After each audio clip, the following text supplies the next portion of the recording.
Hello अस्सलाम वालेकुम, कैसे हैं आप सब। उम्मीद करता हूँ सब खैरियत से होंगे। जैसा कि आप सब जानते हैं जो कि हमारा चैनल है HVAC इनसाइट्स का, तो इसमें हम डिस्कस करते हैं HVAC के मतलब ऑपरेशन वगैरह, ट्रबल शूटिंग वगैरह, maintenance, repairs, fault diagnosis, trouble shooting, commissioning, Daikin VRV installation, PPM preventive maintenance, annual maintenance. उसके अलावा हम कूलिंग टावर का काम शाम वगैरह भी करते हैं, इंडोर्स वगैरह किट पे काम करते हैं। तो और भी इसके अलावा हमारे बहुत सारे काम हैं। तो हम आपको कोशिश करते हैं कि आपको HVAC के मतलब ज़्यादा से ज़्यादा बता सकें, आपके बारे में आपको कुछ इल्म सिखा सकें। कुछ हम भी सीखने को मिलता है, हमें भी सीखने को मिलता है आपको बताते हुए। तो उम्मीद करता हूँ कि आपको आज की हमारी वीडियो अच्छी लगेगी। लास्ट वीडियो में जैसा कि हमने डिस्कस किया था कि जो हमारे डाइकिन का VRV है, इंडोर्स के एरर कोड्स वगैरह जो उसमें माल फंक्शनिंग एरर आते हैं, वो उसे हम किस तरह रिजॉल्व कर सकते हैं और किस तरह डायग्नोस कर सकते हैं कौन सा एरर किस चीज़ का है। तो अगर आपको कोई मेरी वीडियो में समझ ना आई हो तो आप मेरी लास्ट वीडियो डिस्क्रिप्शन में कोई कमेंट करके पूछ सकते हैं, मैं कोशिश करूँगा आपको बताने की। तो आज जैसा कि आज का हमारा टॉपिक भी डाइकिन के ऊपर ही है, उसके इंडोर्स के एरर कोड्स के ऊपर ही है। तो हम आपको दिखाते चलते हैं कि ये देखें, बेसिकली ये आपको सामने स्क्रीन पे दिखाई दे रहे हैं कि जो इंडोर डाइकिन के जो इंडोर्स हैं उसके मुख्तलिफ तरह के इंडोर्स हैं। कैसे टाइप है, वॉल माउंटेड है, फ्लोर स्टैंडिंग है, उसके अलावा AHU, FCU वगैरह भी हैं इसके अंदर लगे हुए हैं। आपको बाकी सब केस्टें हैं, 2 वे, 3 वे, 4 वे, सिंगल वे। उसके अलावा ये आपकी फ्लोर स्टैंडिंग है डाइकिन की। ये आपका स्ट्रक्चर है इंडोर का, जैसा कि अभी आपको हम दिखा सकते हैं। ये देखें जी, ये देखें ये हमने पूरा खोल कर रखा है। ये ब्लोअर है, ये बॉडी है, ये कॉइल है और ये वेपोरेटर है। तो हम चलते हैं अपनी आज की वीडियो की तरफ। ये देखें, ये डाइकिन का जो VRV का आउटडोर है, बिल्कुल कट्ठा। ये नया मॉडल आया हुआ है डाइकिन का, लेकिन ये फिलहाल पाकिस्तान में अवेलेबल नहीं है, out of the country available है। US, कैलिफोर्निया, यूरोप वगैरह में फिल वक्त अवेलेबल है। उसके अलावा ये आप देख सकते हैं डाइकिन का, डाइकिन एक बहुत अच्छा ब्रांड है, नोट अदर बहुत कॉम्पिटेंट है, बहुत ही अच्छा एक किस्म का ब्रांड है। तो खैर अभी हम आपको चलते हैं अपनी वीडियो की तरफ। तो हम आपको बताते हैं कि हमने किस तरह अपना काम करना है। जी ये देखिए, तो चलते हैं। लास्ट वीडियो में हमसे डिस्कस किया करें जो हमारा इंडोर्स और आउटडोर्स हैं, जो सारे कनेक्टेड होते हैं किसी की सर्किट के साथ।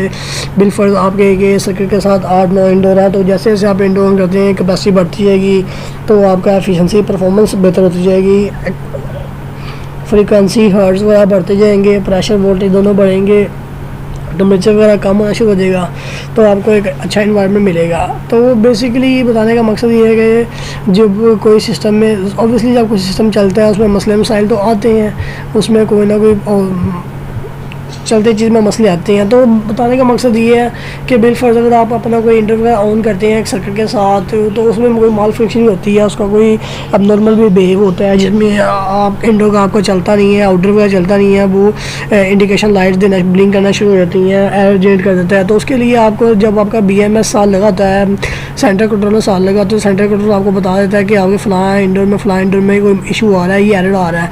तो जैसे ही आप अपने सेंटर कंट्रोलर पे जाते हैं, BMS पे जाते हैं, तो आपको बता देता है कि जी आपका रूम नंबर 1 का ये वाला नंबर 1 इंडोर A7 का एरर दे रहा है। तो आपको A7 का जब एरर शो होगा तो वही एरर आपको ब्राउज़र पे भी शो होगा, जिसकी वजह से आपका सिस्टम रन नहीं होगा तो सिस्टम आपका बंद पड़ा होगा। तो उसके लिए आप जाके चेक करेंगे जी आपका A7 एरर किस चीज़ का है।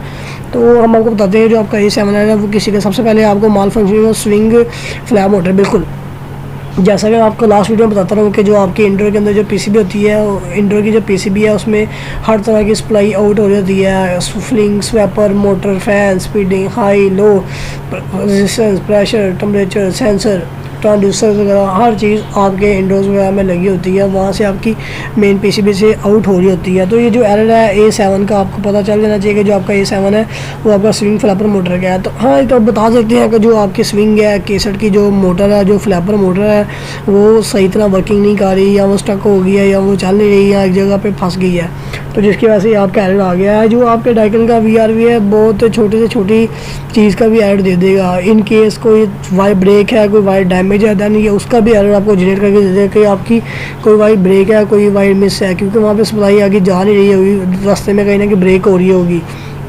तो जिसकी वजह से वो कार्ड जो है वो एरर रीड करके तो आगे आपको ट्रांसफ़र कर देगा अपने डिस्प्ले के ऊपर। तो इसके जो कॉजेज़ है, जो रीज़न्स है, वजूहात है, वो है जी failure of swing flap motor.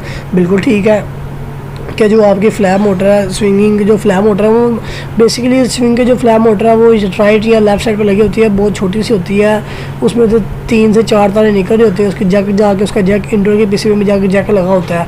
तो अगर आपने उसकी स्विंग की फ्लैप मोटर चेंज करनी है तो आप कोई और स्विंग मोटर साथ लेके फ्लैपर लेके तो वहाँ पे उसकी इंडोर की साथ लगा के चेक कर लें, आपको अंदाज़ा हो जाएगा कि आपकी स्विंग की स्लैप जो है स्विंग फ्लैपर मोटर ठीक है या ख़राब है। तो जो आपने उतारी, अगर आपको उसका लगता है कि वो ठीक है तो आप किसी और इंडोर पे जाके उसका जैक लगाएं उसके पीसीबी के अंदर, तो आपको पता चल जाएगा कि आपकी जो फ्लैपर मोटर है वो वर्किंग कर रही है या नहीं कर रही।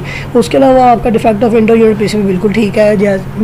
इसमें काफ़ी वजूहत हो सकती हैं, 2-3 वजूहत है कि जो आपकी इंडोर की पीसीबी है मे बी वो फॉल्टी है, वो उसी तरह काम नहीं कर रही, कोई सप्लाई आउट नहीं निकाल रही, जो उसकी स्विंग मोटर का जो जैक है वो उसी तरह काम नहीं कर रहा, जिसकी वजह से स्विंग मोटर नहीं चल रही, ब्रेक हो गई है, स्टक हो गई है। उसके अलावा जैम्ड स्विंग मैकेनिज़्म बिल्कुल ठीक है, जो उसके स्विंग का जो मैकेनिज़्म है जो मैकेनिकल है वो भी जैम हो सकता है, उसके ब्लेड भी स्टक हो सकते हैं बिल्कुल।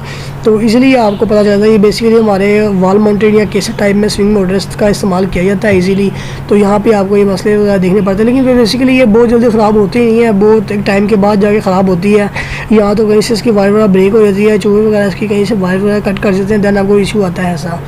तो उसके अलावा जो है आपका ये नेक्स्ट जो है माल फंक्शनिंग वाला, ये वाला malfunctioning power supply A8 display पे आपको ऐसे ही एरर देखने को मिलेगा A8। तो जब आप डिस्प्ले पे एरर देखेंगे 8 का तो आपको अंदाज़ा हो जाएगा कि जो आपका माल फंक्शनिंग का पावर सप्लाई है, पावर सप्लाई में आपका कोई इशू आ रहा है। पावर सप्लाई तो बेसिकली हर जगह पे होती है, इंडोर आउटडोर की होती है, wall mounted cassette type, floor standing, central, commercial, VR वगैरह में हर जगह पावर सप्लाई होती है। तो पावर सप्लाई का जब आपका मसला आता है तो आपका इंडोर आउटडोर वगैरह अब नॉर्मल बिहेव करता है, वहाँ से आपको पता चलता है रन नहीं होता है, तो आपको पता चल जाता है कि जो माल फंक्शनिंग है पावर सप्लाई के अंदर माल फंक्शनिंग यही हुई है, पावर सप्लाई में कोई मसला हुआ है। तो उसके लिए इसकी रीज़न जो कॉजेज़ है वो है जी ओवर करंट AC इनपुट बिल्कुल ठीक है, जो पीछे से आपकी वापडा आ रही है किसी वजह से, कोई रीज़न की वजह से उसके वोल्टेज लिमिट से ज़्यादा एक्सीड हो गए हैं, करंट बहुत ज़्यादा बढ़ गया है, ओवर करंट हो गया है। मैक्सिमम इसकी सप्लाई अगर 220 है तो वो 270 280 तक आ जाती है, जिसकी वजह से आपके पावर सप्लाई में मसला आ जाता है। उसके अलावा defect of power supply voltage कि जो वोल्टेज पावर सप्लाई है उसमें भी कोई मसला आ सकता है, जो पावर सप्लाई वोल्टेज को देख रही है उसमें भी कोई मसला आ सकता है। ऑब्वियसली ये मैकेनिकल चीज़ें हैं, इलेक्ट्रॉनिक चीज़ें हैं, चलती हैं, ख़राब होती हैं, इनकी भी लाइफ होती है। हाँ, लेकिन अगर इनकी केयर वगैरह की जाए, इनको टाइम से इनकी सर्विस वगैरह मेंटेनेंस वगैरह की जाए तो ये टाइम निकाल जाती हैं काफ़ी हद तक। तो डाइकन का तो वैसे सिस्टम बहुत अच्छा है, एक बेहतरीन सिस्टम है, एफिशिएंसी वाला सिस्टम है। उसके अलावा जी आपका है A9, जहाँ पे A9 आपको एरर शो होगा वहाँ पे आपको बहुत ही इजीली पता चल जाएगा कि जो आपका एरर है वो किस चीज़ का, malfunctioning of electronic expansion valve. ये बहुत अच्छी एक डिवाइस है, इलेक्ट्रॉनिक एक्सपेंशन डिवाइस।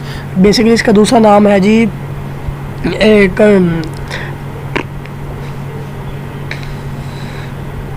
इसका दूसरा नाम है refrigerant control. Electronic expansion device को हम रेफ्रिजरेंट कंट्रोल भी कह सकते हैं। इलेक्ट्रॉनिक डिवाइसेस एक्सपेंशन डिवाइसेस दो तरह की, इलेक्ट्रॉनिक डिवाइसेस और थर्मोस्टेटिक एक्सपेंशन डिवाइसेस है, दो तरह की हैं। तो बैल होती है, सुकड़ती है, फैलती है। थर्मोस्टेटिक के अंदर इलेक्ट्रॉनिक, आजकल थोड़ी टेक्नोलॉजी चेंज हो गई है, लेटेस्ट सिस्टम आ गया तो उन्होंने इलेक्ट्रॉनिक दे दी हुई है, इसकी PCB में सेटिंग वगैरह कर दी जाती है, तो आपको इजीली ये पता चल जाता है कि ये जो आपकी है इलेक्ट्रॉनिक जो सप्लाई है